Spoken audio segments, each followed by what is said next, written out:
আসসালামু আলাইকুম বন্ধুগণ, এই লোকটার নাম হলো মুরাদ বিন আমজাদ আর এই চ্যানেলটির নাম হলো জিএন মুসলিম লাইভ। এরা বলছে নবী মুহাম্মদকে অনুসরণের কথা কোরআনের কোথাও নাই,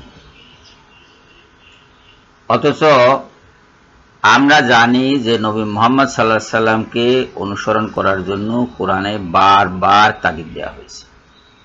কমপক্ষে 27টি আয়াতে স্পষ্ট করে বলা হয়েছে এবং অন্যান্য বহু আয়াতে অস্পষ্ট ইঙ্গিত রয়েছে অথবা সাধারণভাবে রেফারেন্স রয়েছে যে রসুলকে মানতে হবে, রসুলের অনুসরণ করতে হবে, রসুলের অনুসরণের বাইরে যাওয়া যাবে না। এই লোকটি কোরআনের নামে মিথ্যা বলে শুধু কোরআন অনুসরণের কথা বলছে। তা কি সম্ভব? কোরআনের নামে মিথ্যা বলে কি কোরআন অনুসরণ করা সম্ভব? সম্ভব না। আসুন, সে যে মিথ্যা বলছে তা আমরা কোরআন থেকেই প্রমাণ করি।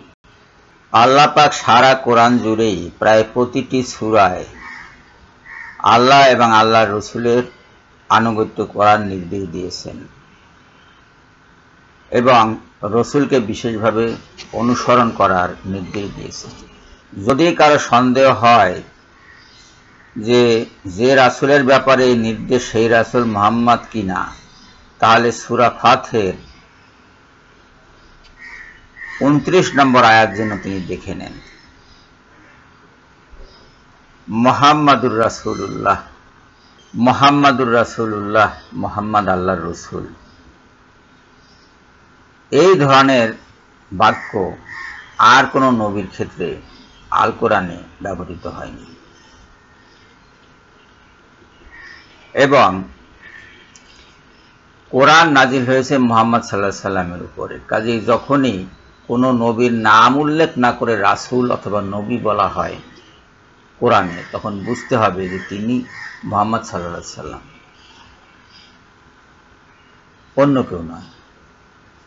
কাজেই কেউ যদি তাকে রসুল হিসেবে না মানে অথবা তাকে অনুসরণ করতে হবে না বলে সিদ্ধান্ত দেয়, তাহলে সে নিতান্তই বিদ্রোহী, দিন ত্যাগী, দিনের বাইরে তার অবস্থান। সূরা মুহাম্মদ 47 নম্বর সূরা আল কোরআনের এই সূরার 33 নম্বর আয়াতে আল্লাহ পাক নির্দেশ দিচ্ছেন, ইয়া আইয়ুহাল্লাযীনা আমানু আতিউল্লাহা ওয়া আতিউর রাসূলা। হে মুমিনগণ, তোমরা আল্লাহর আনুগত্য করো এবং রাসূলের আনুগত্য করো, আর তা না করে তোমাদের আমলসমূহ বিনষ্ট করো না। রাসূলকে অমান্য করে যাতে আমল বিনষ্ট হয়ে না যায় সেই ব্যাপারে আল্লাহ পাক সতর্ক করছেন। আর মুরাদ বিন আমজাদ এবং জিএন মুসলিমরা সেই আমল বিনষ্ট করারই পায়তারা করছে। আপনি যদি তাদের অনুসরণ করেন তাহলে আপনার আমল বিনষ্ট হয়ে যাবে। আপনার আল্লাহর অনুগত হতে হবে, রাসূলের অনুগত হতে হবে এবং আল্লাহর পথ থেকে মানুষকে বিরত রাখলে চলবে না। আল্লাহর পথ কোনটি? আতিউল্লাহ ওয়া আতিউর রাসূলা, ওয়া আতিউর রাসূলা। আল্লাহর পথ হলো আল্লাহকে মান্য করো এবং রাসূলকে মান্য করো, আল্লাহর অনুগত হও এবং রাসূলের অনুগত হও। সেটা না করে আপনারা নিজেদের আমল বাতিল করবেন না। ওয়ালা তুবতিলু আমালাকুম, এটা না করে নিজেদের আমল বাতিল করবেন না। এদের থেকে আপনারা সাবধান থাকুন।